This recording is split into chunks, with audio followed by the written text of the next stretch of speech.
आज इंशाअल्लाह तबारक व ताला हम मुख्तसर से तौर पर हज़रत सैयदना उमर फ़ारूक, हज़रत उस्मान गनी और मौत की बारगाह में मोहब्बतों के फूल निछावर करेंगे। और कल से फिर इंशाअल्लाह तबारक व ताला बाज़ाब्ता तौर पर अहले बैत के फ़ज़ाइल और उसके बाद वो मुकम्मल दास्तान शुरू होगी। हज़रत उमर बिन ख़त्ताब रज़ी अल्लाह ताला अन्हु, उनकी सीरत पर हमने और आपने गुज़िश्ता जुमा में भी मैंने तफसीली गुफ्तगू फरमाई। हजरत उमर फारूक रज़ी अल्लाह ताला अन्हु के मकाम मर्तबे पर आज ज्यादा लंबी गुफ्तगू उनके मौजू पर नहीं हो पाएंगी।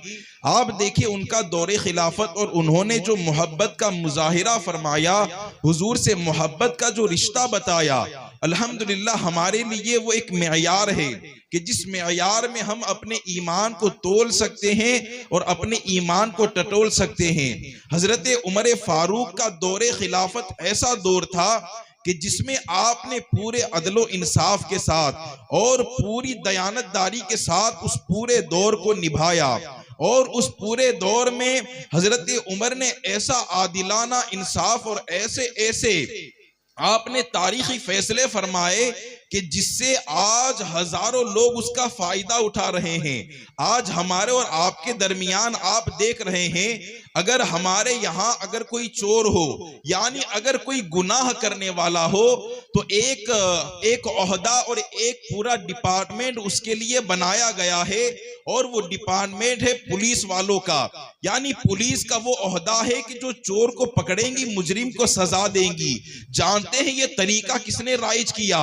ये पुलिस का जो तरीका है ये हजरत उमर बिन खत्ताब के दौर में राइज किया गया था। ये हजरत उमर ने राइज फरमाया कि आपने एक पूरा अलग एक ओहदा तैयार किया था। यानी उस वक्त एक पुलिस वालों का पूरा ओहदा था जो हजरत उमर के दौर में लोगों पर निगाह रखते, अगर कोई जुर्म करता उनको सजा देते, उन्हें हजरत उमर के पास पेश करते। यानी ऐसे ऐसे तारीखी फैसले कि जिससे आज हजारों, यानी आज आप देखिए पूरी कंट्री में, पूरी दुनिया में हजारों लोग, हजारों कंट्रियां हजरत उमर का ये तारीखी फैसला ऐसा था जिससे हजारों लोग फायदा उठा रहे हैं। यानी ऐसा आदिलाना इंसाफ कि कहीं से भी किसी के बारे में भी कोई नाइंसाफी नहीं होनी चाहिए। एक मर्तबा आप अपने गुलाम के साथ मदीना मुनव्वरा के बाहर निकले और गुलाम के साथ मदीने के बाहर सर्दी की रात है, ठंडी की रात है, रात के सन्नाटे में आप मदीना मुनव्वरा से बाहर निकले। फरमाते हैं जैसे ही वादी मदीना से बाहर हुए आपने अचानक एक रोशन आग देखी। आप उस आग के करीब गए और वहां जाकर देखा तो एक झोपड़ी बनी हुई है। उस झोपड़ी में एक बुढ़िया है और उस बुढ़िया के साथ चंद बच्चे हैं और वो बुढ़िया ने बाहर जो आग लगा रखी है वो आग के ऊपर एक हांडी रखी हुई है, यानी एक तपेली की शक्ल में जो होती है वो रखा हुआ है। अल्लाह अकबर। वो कहते हैं कि हमने ये नजारा देखा तो हम उसके करीब गए और हमने उस खेमे के करीब पहुंचने के बाद देखा तो जो वहां पर बुढ़िया मौजूद थी, जो बुजुर्ग खातून थी, हमने उनसे पूछा कि आपने जो ये अंदर रखा हुआ है ये क्या है? वो कहती है अभी जो अंदर गर्म हो रहा है ये कोई खाना नहीं है, ये खिलाने के लिए कोई खाना नहीं है, बल्कि ये खाली बर्तन में पानी गर्म हो रहा है। वो देख रहे हैं कि सामने जो उसके बच्चे हैं वो बच्चे भूख के मारे रो रहे हैं। वो कहती है कि हमने कई दिनों से खाना नहीं खाया है और ये जो यहाँ पर मैंने बर्तन आग के ऊपर लगा रखा है ये इसलिए लगा रखा है ताकि मेरे बच्चे इस उम्मीद में इंतजार करते करते सो जाए कि माँ ने खाना बनाने के लिए रखा हुआ है, जब वो बन जाएगा हम खा लेंगे। वो खातून अपनी दर्द भरी दास्तान हजरत उमर को सुना रही है। आपका दौरे खिलाफत चल रहा है। अल्लाह अकबर। वो गुलाम कहता है कि वो खातून अपनी पूरी दर्द भरी दास्तान सुना रही थी कि हमने ये, मेरे बच्चों ने, छोटे छोटे बच्चे हैं, कई दिनों से खाना नहीं खाया है।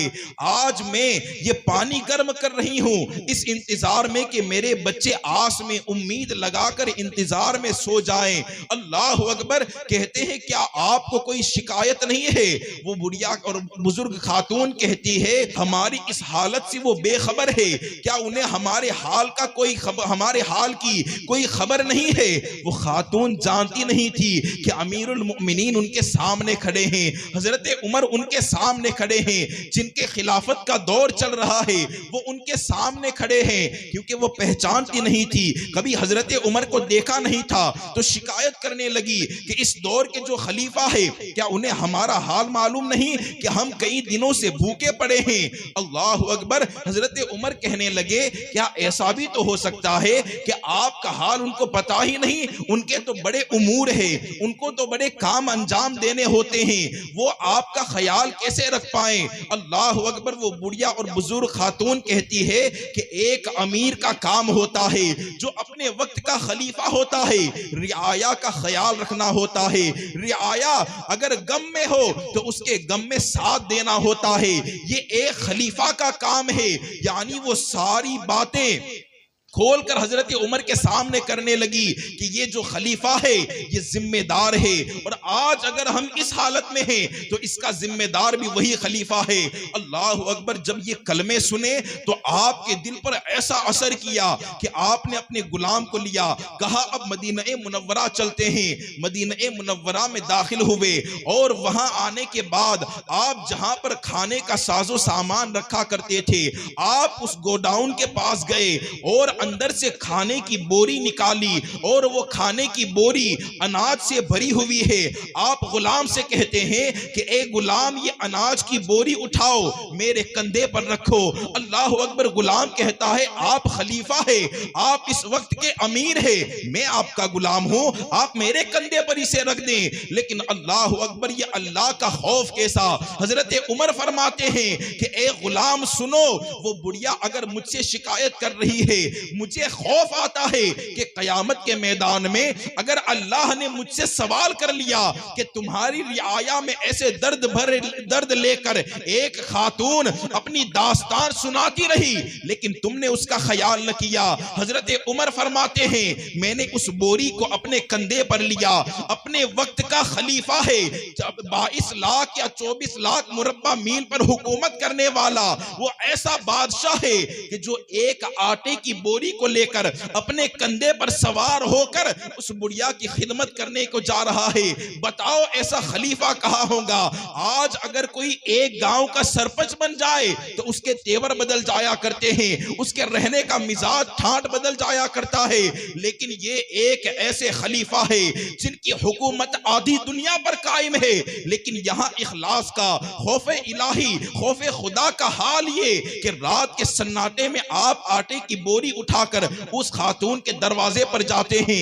रिवायत में आता है वहां जाकर आपने अनाज दिया, बुढ़िया को कहा आप अब एक तरफ बैठ जाएं। आपने खुद उस हांडी में खाने को रखा, खाना बनाया। जब खाना बन गया तो आप उन बच्चों के साथ खेल रहे हैं, उन बच्चों को हंसी मजाक, यानी उन बच्चों के चेहरे पर मुस्कान लाने का सबब बने, मुस्कुराहट लेकर आए। अब बुढ़िया ने देखा तो खुश हो गई, वो बुजुर्ग खातून खुश हो गई कि आप इतने दिलदार हैं, आप रात के सन्नाटे में गए और सन्नाटे में मेरे बच्चों के लिए खाना लाया, आपने खुद खाना बनाया, मेरे बच्चों के साथ खेला, उसके बाद आपने अपने हाथों से उन बच्चों को खाना खिलाया। वो बुजुर्ग खातून खुश होकर कहती है आप इतने दिलदार हैं, आपको खलीफा होना चाहिए, खलीफा तो हक, खलीफा बनने का हक तो आपको होना चाहिए। आप बड़े अदब के साथ आपने ये नहीं कहा कि मैं खलीफा हूं, बल्कि आप कहते हैं अब आपको खलीफा से कोई शिकायत तो नहीं। कहा अब कोई शिकायत नहीं है। वो कहते हैं आप है कौन? आपने नाम नहीं बताया, बल्कि आप कहते हैं जब आप मदीना आए तो आप जब खलीफा के दरबार में आएंगे ना, आप मुझे वहां जरूर पाएंगे। अल्लाह अकबर। अपने इतने बड़े ओहदे पर फाइज है, लेकिन आपने एहसान नहीं जताया कि मैंने अगर खाना दिया है, मैंने अगर बच्चों को मुस्कुरा मुस्कुराने का सबब बना, अगर मैंने उनको खाना खिलाया तो आपने फिर एहसान नहीं जतलाया। आज अगर थोड़ी सी किसी की मदद की जाए, हमारा तेवर बदलता है, हमारे मिजाज में तब्दीली आती है। अगर किसी को मजबूरी में अगर किसी की मदद कर दी तो 4 लोगों के सामने खड़े होकर कहता है मैंने इसकी मदद की, ये तो बड़ा कल्लाश था, ये तो बड़ा कंगाल था, मैंने इसकी मदद की है। ये हमारा मिजाज है। जरा मिजाज उमर से, हजरत उमर फारूक के मिजाज से ये दर्स हासिल करने की जरूरत है कि जरूरतमंदों की मदद करना ये एहसान जताना नहीं होता। ये आदिलाना इंसाफ के साथ आपने अपना पूरा हुकूमत का दौर गुजारा और तकरीबन 10 या 10.5 साल तक आपने खिलाफत का काम अंजाम दिया। उसके बाद जब आपका विसाल हुआ तो हजरत उस्मान जुन्नुरैन आप खिलाफत के मनसब पर फाइज हुए और हजरत उस्मान ने खिलाफत का मनसब संभाला। हजरत उस्मान ने जब ये खिलाफत संभाली तो तकरीबन आपने 12 सालों तक खिलाफत की और वो 12 साल में रिवायतों में आता है कि शुरुआत के जो 6 साल थे वो बड़े आराम से गुजरे, यानी शुरू के जो 6 साल गुजरे वो बड़े आराम से, लेकिन उसके बाद मुसलमानों में इत्तेहाद जो मौजूद था, मुसलमानों में जो यकजाई मौजूद थी, वो अब धीरे धीरे टूटने लगी, लोगों में इंतशार होने लगा। और वो इंतशार कैसे हुआ आप जरा यहां समझे। जब हजरत उस्मान जुन्नुरैन खलीफा बने, अल्लाह अकबर, एक तो आप आला मनसब पर और आपका मकाम और मर्तबा ऐसा कि रिवायतों में आता है कि आपको जो खुसूसियत हासिल है, आपको जो एजाज और इनफिरादियत जो आपको हासिल है, आपसे पहले किसी को हासिल न हुई। वो किस तरीके से कि आपको ऐसी एक खुसूसियत हासिल है जो हजरत आदम से लेकर हुजूर अकरम सल्लल्लाहु ताला अलैहि वसल्लम तक ये खुसूसियत किसी को हासिल न हुई, किसी को यह खुसूसियत हासिल नहीं हुई। और वो ये थी कि आपके निकाह में एक साथ एक नबी की 2 शहजादियां यके बाद दीगरे आपके निकाह में आई और ये खुसूसियत किसी को हासिल नहीं हुई। आप देखें अंबियाए किराम का दौर गुजरा, उनकी भी औलादे आई, उनको भी लड़का हुआ लड़की हुई, उनकी भी शादियां हुई, लेकिन किसी को ऐसा मनसब अता न हुआ जो मनसब हजरत उस्मान गनी को अता हुआ। एक तो आप उस्मान और आपके नाम ने गनी, यानी आपका ये वस्फ, आपकी ये खासियत थी कि आप सखावत करने वाले थे, लोगों में रहम दिल ऐसे कि आप लोगों में खजानों को बांट दिया करते। और जो खुसूसियत आपको हासिल हुई, यानी सबसे पहले रिवायत में आता है कि सबसे पहले प्यारे आका सल्लल्लाहु ताला अलैहि वसल्लम ने ऐलान नबुव्वत से पहले हजरत रुकैया जो हुजूर अकरम सल्लल्लाहु ताला अलैहि वसल्लम की बेटी है, आपका निकाह हजरत उस्मान से कर दिया था। हजरत रुकैया से निकाह हो चुका है। अब यहां पर जब जंगे बद्र का मौका आया तो जंगे बद्र के मौके पर हजरत रुकैया अलील हो गई, आप बीमार हो गई, तो आप सल्लल्लाहु ताला अलैहि वसल्लम ने हजरत उस्मान से कहा कि आप जंगे बद्र में शामिल नहीं होंगे, आप यहीं पर मेरी बेटी का ख्याल रखेंगे। और प्यारे आका सल्लल्लाहु ताला अलैहि वसल्लम अपने पूरे लश्कर को लेकर जंगे बद्र के लिए रवाना हुए। जरा सोचें कि ये इस्लाम की कैसी मोहब्बत है, ये इस्लाम की कैसी मोहब्बत प्यारे आका सल्लल्लाहु ताला अलैहि वसल्लम के दिल में है कि अपनी बेटी ये बिस्तरे अलालत पर आराम कर रही है, एक बीमारी में मुब्तला है, आप अलालत का वो महल गुजार रही है, लेकिन उसके बावजूद प्यारे आका अपने दीन के हुजूर अकरम सल्लल्लाहु ताला अलैहि वसल्लम अल्लाह के दीन के खातिर आप निकल रहे हैं, जंग के लिए जा रहे हैं। जरा हम अपना हाल देखें, अगर हमारा बच्चा बीमार हो जाए, अगर उससे थोड़ी सी सर्दी खांसी भी हो जाए, हमें अगर कहीं सफर पर जाना हो, हम अपना सफर मौकूफ करते हैं, कहा अब मेरी औलाद बीमार है, मुझे औलाद का ख्याल रखना होगा। लेकिन ये दीन का कैसा जज्बा है। रावी कहते हैं आपने हजरत उस्मान को वहीं पर रोका और आप जंगे बद्र के लिए रवाना हुए। वहां जंगे बद्र हुई क्योंकि हजरत उस्मान गनी जंगे बदर में शामिल नहीं हुए,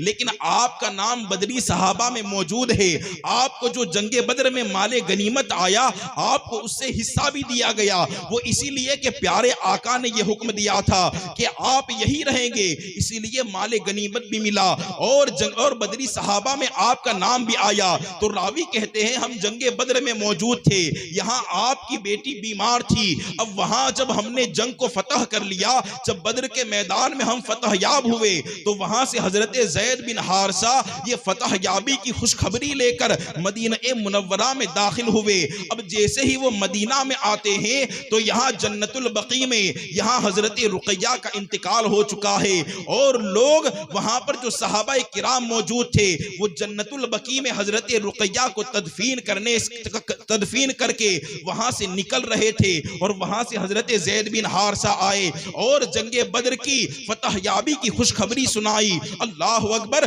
जब प्यारे आका सल्लल्लाहु ताला अलैहि वसल्लम तशरीफ लाए, हजरत उस्मान हाजिर खिदमत हुए और हाजिर खिदमत होकर आप रोने लगे, ज़ारो कतार रोए, आप बहुत ज्यादा रोए। यहां तक कि प्यारे आका सल्लल्लाहु ताला अलैहि वसल्लम ने इरशाद फरमाया, उस्मान इतना क्यों रो रहे हो? आप अर्ज करने लगे, या रसूल अल्लाह, एक ऐसा शरफ मुझे हासिल हुआ था, आज मैं उससे महरूम हो चुका हूं। मैं आपका दामाद बना हुआ था, आपकी दामादगी का जो शर्फ मुझे हासिल हुआ था, या रसूल अल्लाह, अब मैं उससे महरूम हो गया हूँ। हजरत उस्मान का रोना ऐसा था, हुजूर से देखा न गया।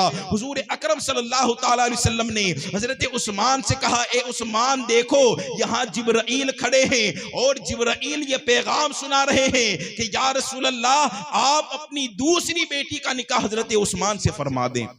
आप अपनी दूसरी बेटी का निकाह, उसके बाद हजरत उम्मे कुलसुम का निकाह, ये के बाद दीगर यानी दूसरी मर्तबा फिर उस्मान गनी से हुआ। अल्लाह अकबर। तो ये हुजूर अकरम सल्लल्लाहु ताला अलैहि वसल्लम की दो नूर की शहजादियां हजरत उस्मान के निकाह में आई, आपके मुकद्दर में आई, इसीलिए आपको जुन्नुरैन कहा जाता है, दो नूर वाले कहा जाता है। मेरे इमाम इसी को बयान फरमाते हैं कि नूर की सरकार से या दो शाला नूर का, हो मुबारक तुमको जुन्नुरैन जोड़ा नूर का, हो मुबारक तुमको जुन्नुरैन जोड़ा नूर का। और ये जोड़ा इतना खूबसूरत था कि अल्लाह अकबर। हजरत उसामा बयान फरमाते हैं कि एक मर्तबा प्यारे आका सल्लल्लाहु ताला अलैहि वसल्लम ने मुझे शोरबे का प्याला दिया और वो प्याला देकर मुझे कहा कि ये प्याला लेकर जाओ और मेरी बेटी रुकैया तक पहुंचा दो। वो हजरत उसामा फरमाते हैं, मैं वो प्याला लेकर हजरत रुकैया की खिदमत में गया। अब वहां जब पहुंचा तो क्या देखा, हजरत उस्मान भी बेटे हुए हैं, हजरत रुकैया भी बेटी हुई है। और याद रखें ये बात और ये हदीस उस वक्त की है जब पर्दे का हुक्म आया नहीं था, पर्दे का हुक्म आने से पहले की ये बात है। हजरत रुकैया वहां बेटी हुई है। हजरत उसामा बयान करते हैं, मैंने प्याला दिया, वो मुबारक जोड़े को देखा और देखने के बाद प्यारे आका के दरबार में आया। वो दोनों इतने हुस्नो जमाल के पैकर कि जब मैं वापस आया तो प्यारे आका ने मुझसे कहा, ए उसामा बताओ, क्या तुमने हजरत उस्मान और हजरत रुकैया जैसा हसीन और जमील मियां बीवी का जोड़ा कभी देखा है? आप फरमाते हैं, इतना हसीन जोड़ा मैंने कभी नहीं देखा। यानी ऐसे खूबसूरत और ऐसे खूबसूरती के पेकर। और ये मकाम हजरत उस्मान गनी को हासिल हुआ था। और ये मकाम ऐसे ही नहीं मिला, बल्कि आपने अपनी जानों को निछावर किया, अपने माल को निछावर किया, दीन इस्लाम पर सब कुर्बान किया। जब आपने इस्लाम कबूल किया था ना, जब आपने कलमा पढ़ा तो आपने कलमा, ये हजरत अबू बकर सिद्दीक ने आपको दावत पेश की। हजरत अबू बकर सिद्दीक की दावत पर आपने कलमा पढ़ा। हुजूर अकरम सल्लल्लाहु ताला अलैहि वसल्लम के दस्ते पाक में आपने हाथ में हाथ देकर कलमा पढ़ते हैं। और रिवायतों में आता है कि जब आपने कलमा पढ़ा था, आप दाखिले इस्लाम हुए थे। आपके जो चचा थे हकम, तो उसने आप पर बड़ा जुल्म किया। यानी देखा हजरत उस्मान बड़े मालदार थे, उनके खजाने की कोई बात नहीं थी। तो अब उसने ये सोचा कि उस्मान ने अगर इस्लाम कबूल किया है तो ये दीन इस्लाम माली तौर पर बड़ा मजबूत हो जाएगा, माली तौर पर ताकतवर हो जाएगा, इसको ताकत मिल जाएगी। तो उसने हजरत उस्मान को बांध दिया और एक रस्सी के साथ बांध कर कहने लगा कि आप अपने दीन से मुकर जाएं, आपने जो मोहम्मद अरबी के गुलाम बने हैं आप उस गुलामी का पट्टा अपने गले से निकाल लें, वरना मैं आपको खाना नहीं दूंगा, आप पर पानी को बंद कर दिया जाएगा।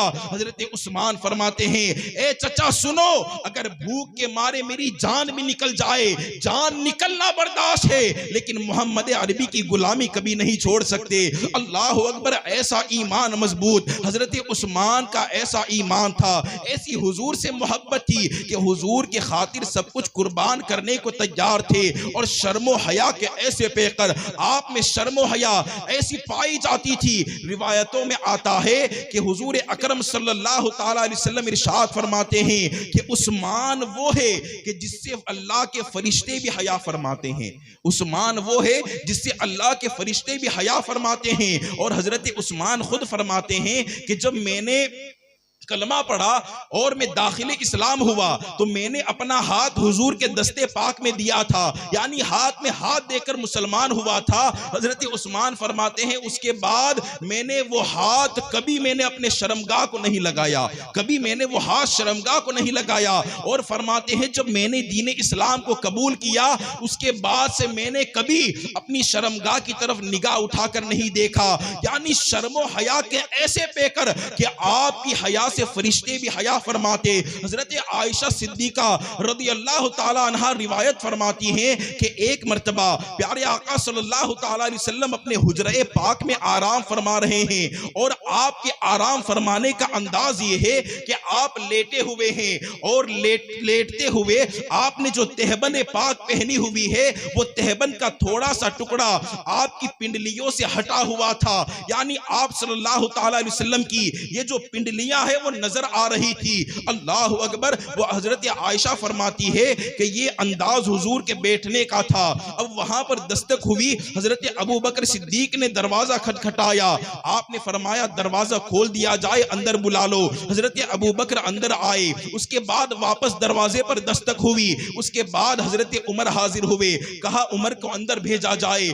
आप सल्लल्लाहु ताला अलैहि वसल्लम वैसे ही बैठे हुए हैं लेकिन दरवाजे पर वापस दस्तक होती है, कहा अब कौन है, कहा उस्मान आए हैं। अल्लाह अकबर। अब प्यारे आका सल्लल्लाहु ताला अलैहि वसल्लम आप बैठ जाते हैं, आप तहबन को सवार लेते हैं और हजरत उस्मान को अंदर आने की दावत पेश करते हैं। हजरत उस्मान आए, उसके बाद जब ये मजलिस बर्खास्त हुई और वापस चले गए, हजरत आयशा ने अर्ज किया या रसूल अल्लाह ये क्या मामला मैंने देखा कि जब मेरे वालिद गिरामी हजरत अबू बकर आए आप वैसे ही बैठे रहे, जब हजरत उमर आए आप वैसे ही बैठे रहे, लेकिन जब उस्मान आए तो आपने पिंडली को ढक दिया, आप बैठ गए। अल्लाह अकबर। मेरे आका इरशाद फरमाते हैं ए आयशा सुनो, मैं उससे हया क्यों न करूं कि जिससे अल्लाह के फरिश्ते भी हया फरमा रहे हो, मैं उससे हया क्यों न करूं। यानी ये कितना मकाम है और हुजूर कितना अदब और एहतराम फरमाते, हुजूर की निगाहों में आपका क्या वकार था। इसीलिए तो जब ऐसी शर्म हया के पेकर,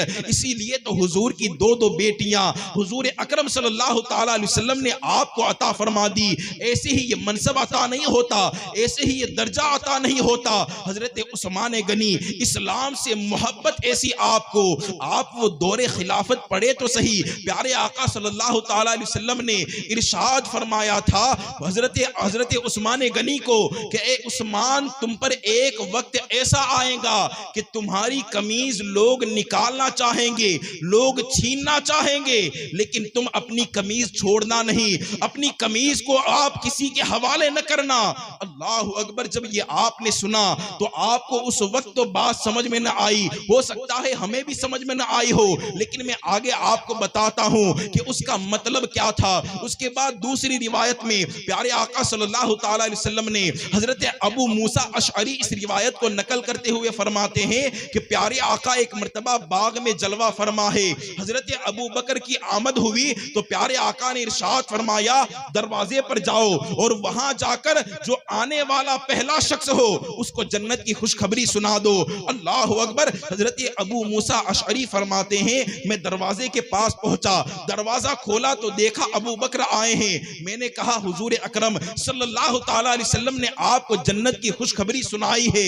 उसके बाद आप अंदर आए, थोड़ी देर हुई, दरवाजे पर फिर दस्तक हुई। प्यारे आका ने फिर वही हुक्म दिया, दरवाजा खोला जाए और जो भी आने वाला हो उसे जन्नत की खुशखबरी सुना दो, जन्नत की खुशखबरी सुना दो। अब दरवाजा खोला गया, हजरत उमर हाजिर हुए, कहा आपको जन्नत की खुशखबरी है। उसके बाद वो अंदर आ गए। जब तीसरी मर्तबा दरवाजे पर दस्तक हुई, अब प्यारे आका सल्लल्लाहु ताला अलैहि वसल्लम ने इरशाद फरमाया, ए अबू मूसा अशअरी सुनो, अब दरवाजे पर जाओ। यहां तवज्जो करने वाली बात है, मेरे आका इरशाद फरमाते हैं अब दरवाजे पर जाओ और फकत जन्नत की खुशखबरी मत सुनाना, बल्कि दरवाजे पर जाओ और जाकर ये सुनाओ कि आपको अपनी मुसीबतों पर आपको सब्र करना है। वो सब्र की बशारत भी सुनाओ, यानी सब्र यानी मुसीबत पर सब्र की बशारत खुशखबरी भी सुनाओ और उन्हें जन्नत का पैगाम भी सुना दो। अल्लाह अकबर। यानी जब दरवाजा खोला गया तो हजरत उस्मान सामने खड़े हैं। अब यहां पर प्यारे आका की निगाहें देख रही है कि हजरत उस्मान पर मुसीबत आने वाली है। वो मुसीबत क्या थी आगे मैं आपको बताता हूं, वो मुसीबत कौन सी आने वाली थी। अब दरवाजा खोला गया और हजरत उस्मान अंदर दाखिल हुए और यहां पर हजरत उस्मान को जन्नत की खुशखबरी भी सुनाई गई। यानी हजरत उस्मान को हुजूर अकरम सल्लल्लाहु ताला अलैहि वसल्लम से ऐसी मोहब्बत थी, ऐसा लगाव था। रिवायतों में आता है कि आप यानी हजरत उस्मान ने प्यारे आका से दुनिया ही में रहकर 2 मर्तबा जन्नत को खरीद लिया था। दुनिया में रहकर 2 मर्तबा आपने जन्नत को खरीद लिया था। यानी एक मौका तो वो था कि जब हुजूर अकरम सल्लल्लाहु ताला अलैहि वसल्लम ने गज़वा-ए तबूक के मौके पर गालिबन ऐलान फरमाया था कि सब लोग अपना माल पेश करो, अब जंग के लिए जाना था। तो वहां पर ऐलान फरमाया कि अब अपना अपना माल पेश करो। तमाम लोगों ने अपना माल दिया। हजरत उस्मान खड़े हुए और अर्ज करने लगे, या रसूल अल्लाह, मेरी तरफ से 100 ऊंट हिबा करता हूं साजो सामान के, यानी उसके ऊपर जो भी सामान लगता है वो सामान के साथ 100 ऊंट देता हूं। मेरे आका फरमाते हैं और ज्यादा करो। आप फरमाते हैं 200 ऊंट दिए। उसके बाद और ज्यादा का हुक्म हुआ। आप फरमाते हैं 300 ऊंट मैंने राह खुदा में, अल्लाह की राह में दे दिए। ये आज भी अगर उसका अंदाजा लगाया जाए तो वो मिल्कियत 300 ऊंटों की करोड़ों में पहुंचती है। यानी दीन पर जो लुटाने का जज्बा हजरत उस्मान में पाया जाता था, जो आपको सखावत का बादशाह कहा जाता है, वो ऐसे ही नहीं कहा जाता। आपने अपना सब कुछ कुर्बान किया है। यानी करोड़ों आपने उस वक्त गज़वा-ए तबूक के मौके पर आपने खर्च कर दिए। उसके बाद एक मौके पर प्यारे आका सल्लल्लाहु ताला अलैहि वसल्लम ने इरशाद फरमाया कि मस्जिद का काम लेना है। मस्जिद के काम में जो कुछ जगहें मौजूद है वो कुछ जगहों को खरीदना है, मस्जिद के अंदर दाखिल करना है। कौन है जो अपना माल पेश करेगा? हजरत उस्मान ने कहा, या रसूल अल्लाह, मैं वो सारी जमीन को खरीदता हूं और मस्जिद के लिए वक्फ करता हूं। अल्लाह अकबर। ऐसी सखावत, यानी सखावत का ऐसा जज्बा। जब प्यारे आका ने ये देखा, रावी ये अल्फाज नकल करते हुए कहते हैं, उस वक्त हुजूर की खुशी का हाल ये था कि हुजूर मिंबर से उतर रहे हैं और मिंबर से उतरते उतरते आप मुस्कुरा रहे हैं और फरमा रहे हैं, ए उस्मान, तुम्हारा कोई अमल अब तुम्हें नुकसान नहीं पहुंचा सकता, तुम्हारा कोई अमल अब तुम्हें नुकसान नहीं पहुंचा सकता। यानी हजरत उस्मान इतने आप अपना माल लुटाने में, हुजूर के कदमों में कुर्बान करने में आप कभी पीछे नहीं हटते। और जब ये हुजूर अकरम सल्लल्लाहु ताला अलैहि वसल्लम हिजरत फरमाकर जब आप मदीना मुनव्वरा आए तो मदीना मुनव्वरा में क्योंकि उस वक्त पानी वहां पर कम पाया जाता था और आज भी वहां पर पानी कम पाया जाता है, इसीलिए आप देखेंगे आज भी वहां पर अगर जाएं तो पानी की बड़ी कदर और कीमत है। आज हमारे यहाँ तो बड़ा पानी होता है लेकिन वो सरखेज और पथरीली जमीन है, वहां पानी की बड़ी किल्लत होती है। वहां पेट्रोल इतना महंगा नहीं है जितना पानी महंगा है, वहां पेट्रोल सस्ता है, पानी महंगा है। ये हाल आज का भी है। तो उस दौर में जब प्यारे आका ने हिजरत फरमाई तो आप वहां पर पहुंचे, अब पानी की किल्लत थी। तो आप सल्लल्लाहु ताला अलैहि वसल्लम ने इरशाद फरमाया कि कौन है जो बीरे रुमा को खरीद कर मुसलमानों पर वक्फ कर देगा तो अल्लाह तबारक व ताला जन्नत में उसके लिए महल तामीर फरमाएगा। अल्लाह अकबर। जब हजरत उस्मान ने ये सुना तो आपने वो बीरे रुमा जो एक यहूदी का कुआं था, आपने बड़ी रकम देकर उस कुएं को खरीद लिया और मुसलमानों के लिए वक्फ फरमा दिया। इस तरीके से हजरत उस्मान जुन्नुरैन ने 2 मर्तबा हुजूर से जन्नत को खरीदा। ए लोगों, यहाँ पर गौर करने वाली बात एक है कि हजरत उस्मान ने 2 मर्तबा जन्नत को खरीदा। अब आप मुझे बताएं कि अगर कोई सौदा करना हो, हम सब बिजनेस करने वाले हैं, आप रोजाना डील करने वाले लोग हैं, आप भी जानते हैं कि अगर आप किसी चीज की डील कर रहे हैं, किसी चीज का बिजनेस, कोई चीज बेच रहे हैं, आप कब बेचेंगे? आप कब बेचेंगे? जब वो चीज आपकी होगी तब आप जाकर बेचेंगे। क्या आप किसी का भी माल उठाकर बेच देते हैं? कभी ऐसा होता है? आप जिस माल के मालिक है, यानी अगर ये चीज, अभी आप जैसे समझे ये माइक यहाँ पर मौजूद है, अगर कोई मुझसे आकर कहे हजरत मुझे ये माइक दे, तो मैं उसे माइक नहीं दूंगा। क्यों? क्योंकि मैं इसका मालिक नहीं हूं, मुझे फकत ये सौंपा गया है खिदमत के लिए, मैं इसको बेच नहीं सकता, मैं इसका मालिक नहीं हूं। तो यहां बताने का मकसद ये है कि बाटी और बेची वही चीज जाती है जिसका वो मालिक होता है। अल्लाह अकबर। यहां प्यारे आका सल्लल्लाहु ताला अलैहि वसल्लम जन्नत को बेच रहे हैं। पता चलता है कि अल्लाह तबारक व तआला ने प्यारे आका सल्लल्लाहु ताला अलैहि वसल्लम को ऐसा मुख्तार बनाया है कि जन्नत भी मेरे आका के हवाले कर रखी है और कहा है, ए महबूब, जमीन भी आपके लिए है, आसमान भी आपके लिए है, जन्नत भी आपके लिए है, आप जिसे चाहे अता कर दे। इसी को ताजुश शरिया फरमाते हैं, जहां बानी अता कर दे, भरी जन्नत हिबा कर दे, नबी मुख्तार कुल है, जिसको जो चाहे अता कर दे। तो हुजूर मालिक है, हुजूर मुख्तार है, इसलिए 2 मर्तबा अपनी मिल्कियत जो जन्नत है उसको हजरत उस्मान गनी को बेचा, हजरत उस्मान ने खरीदा।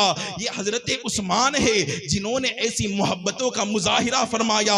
लेकिन यहाँ पर जरा देखें, प्यारे आका सल्लल्लाहु ताला अलैहि वसल्लम ने इरशाद फरमाया था कि ए उस्मान, तुम पर मुसीबत आएंगी, मुसीबत पर बर्दाश्त करना होगा, लोग तुम्हारी कमीज को खींचना चाहेंगे लेकिन तुम्हें उसकी हिफाजत करनी होगी। वो हाल ये था कि हजरत उस्मान जुन्नुरैन का जब दौरे खिलाफत आया तो तकरीबन, मैंने जैसे पहले कहा कि 12 साल थे, उसमें से 6 साल बड़े सही सलामत गुजरे।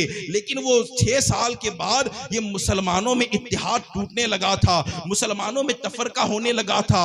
वहां मिस्र में उस वक्त जो गवर्नर बनाए गए थे, तो वहां पर हाल ये था कि वो कुछ गलत मामले में आपके खिलाफ मामला जाकर वो अंजाम देने लगे। तो आप पर एक साथ कई लोगों ने आपके खिलाफ साजिश करना शुरू किया था, आपके पीछे से खेल खेलना शुरू किया था। और वो इस तरीके से करते कि मिस्र के लोग, बसरा के लोग, कूफा के लोग आपस में मिलकर पहले ही से इत्तेहाद कर लिया था कि अब हजरत उस्मान जुन्नुरैन को कत्ल करेंगे। पहले से पूरा मामला तैयार हो गया है। रिवायत में आता है मिस्र से 2000 लोग निकले, वहां कूफा से, बसरा से 2-2 हजार का लोग, 2-2 हजार की शक्ल बनाकर लोग निकले और यहाँ पर मदीना मुनव्वरा में दाखिल हुए। रिवायत में आता है जब ये मामला पेश हो रहा था उस वक्त तमाम लोग हज के लिए गए हुए थे। 18 जुल्हिज्जा को आपकी तारीख वफात है। कहा उस वक्त लोग हज के लिए रवाना थे, मदीने में भी बहुत कम लोग मौजूद थे।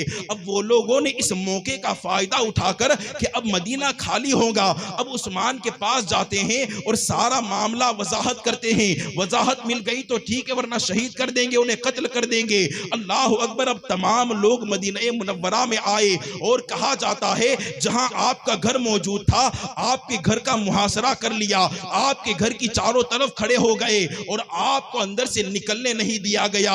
यहां तक कि रिवायत में आता है 40 दिनों तक आपको अंदर कैद रखा गया, न तो खाना अंदर भेजा जा रहा है, आप पर पानी को भी बंद कर दिया गया। आज जो हम दास्तान करबला सुनते हैं ना, तो ये दास्तान करबला के साथ जरा ये मंजर भी याद रखें कि हजरत उस्मान ने जो ये खिलाफत को संभाला है तो उन्होंने भी कुर्बानियों को देकर संभाला है। रिवायतों में आता है कि जब मुहासरा हुआ तो किसी चीज को अंदर नहीं जाने दिया जाता था। वहां पर जब सहाबाए किराम को, हजरत मौलाए कायनात को और दूसरे सहाबा को पता चला कि हजरत उस्मान के घर का मुहासरा हो गया है, आपने पैगाम भेजा कि अगर आप हुक्म दे तो अभी हम इन पर चढ़ाई करते हैं। ये अजमी लोग हैं, अरे हमारी तलवारें आज भी अजमियों के खून से, हमारी तलवारों से आज भी अजमियों का खून टपक रहा है।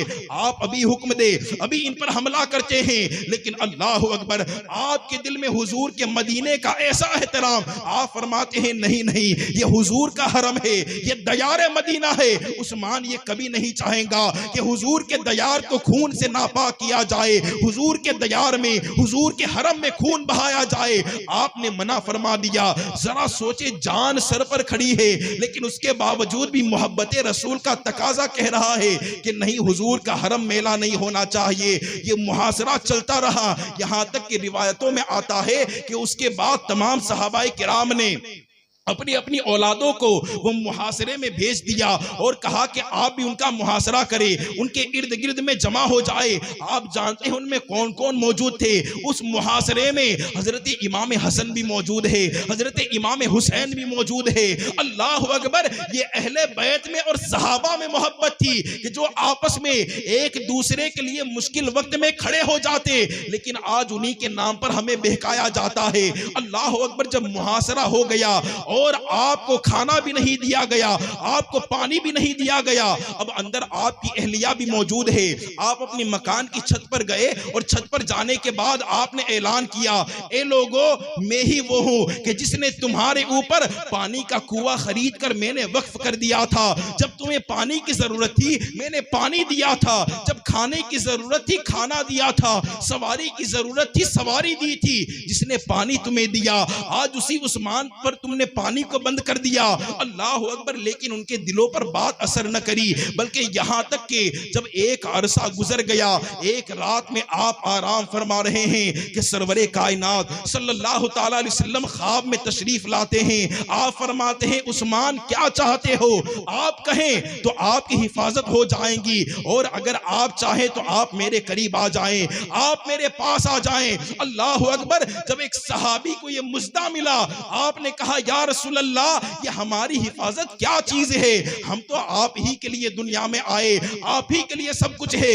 या रसूल अल्लाह, आपके पास आना चाहता हूं। रिवायतों में आता है, आंख बेदार हुई, कुरान की तिलावत कर रहे हैं, कुरान की तिलावत करते करते वहां पर लोगों ने हमला किया, आपकी अहलिया आगे आई। रिवायत में आता है कि जब आपकी अहलिया आगे बढ़ी तो आपने हाथ से तलवार को रोकना चाहा, तो वो तलवार का घाव ऐसा लगा कि आपकी उंगलियां कटकर जमीन पर आ गिरी। अल्लाह अकबर, जब उंगलियां जमीन पर आई, जब वहां पर लोग, तमाम लोगों ने हजरत उस्मान पर हमला किया और कुरान की तिलावत करते करते हजरत उस्मान को शहीद कर दिया गया। आपकी अहलिया मकान की छत पर जाती है और जाकर कहती है, ए लोगों सुनो, आपके अमीरुल मोमिनीन को इन लोगों ने शहीद कर दिया है। वो अमीर कि जिसके बारे में मेरे आका ने इरशाद फरमाया था कि तमाम अंबियाए किराम का कोई न कोई हवारी होता है, कोई न कोई साथी होता है, लेकिन जन्नत में मेरा साथी उस्मान होगा। आज उसी उस्मान को इन लोगों ने शहीद कर दिया है। अल्लाह अकबर, इस दर्द के साथ हजरत उस्मान को शहीद किया गया। यानी आप देखें, ये जो इस्लाम हम तक पहुंचा है ना, ये शहादतें और कुर्बानियां लेकर पहुंचा है। आज तो तश्त में सजाकर हम तक आ गया, इसीलिए हमें कदर नहीं है। ए लोगों, इसकी कदर को पहचानो, इसकी अहमियत को पहचानो। हजरत उस्मान ने अपनी जान को निछावर कर दिया। इस तरीके से आपका दौरे खिलाफत मुकम्मल हुआ और इसी मुसीबत का तज़किरा मेरे आका ने फरमाया था। और उस वक्त में जब वो लोगों ने मुहासरा किया तो एक मुतालबा रखा था कि ए उस्मान, आप जो खलीफा है, आप खिलाफत से दस्तबरदार हो जाए, यानी खिलाफत छोड़ दे तो हम आपको छोड़ देंगे। लेकिन हजरत उस्मान फरमाते हैं, मैं खिलाफत को छोड़ने वाला नहीं। मेरे आका ने इसकी बशारत सुनाई थी कि कुछ लोग तुम्हारी कमीज, यानी वो खिलाफत की कमीज थी, यानी इसको छीनना चाहेंगे, लेकिन आप उसे छोड़ना नहीं। हजरत उस्मान उस पर इस्तिकामत से कायम रहे और आपने जामे शहादत को नोश फरमाया।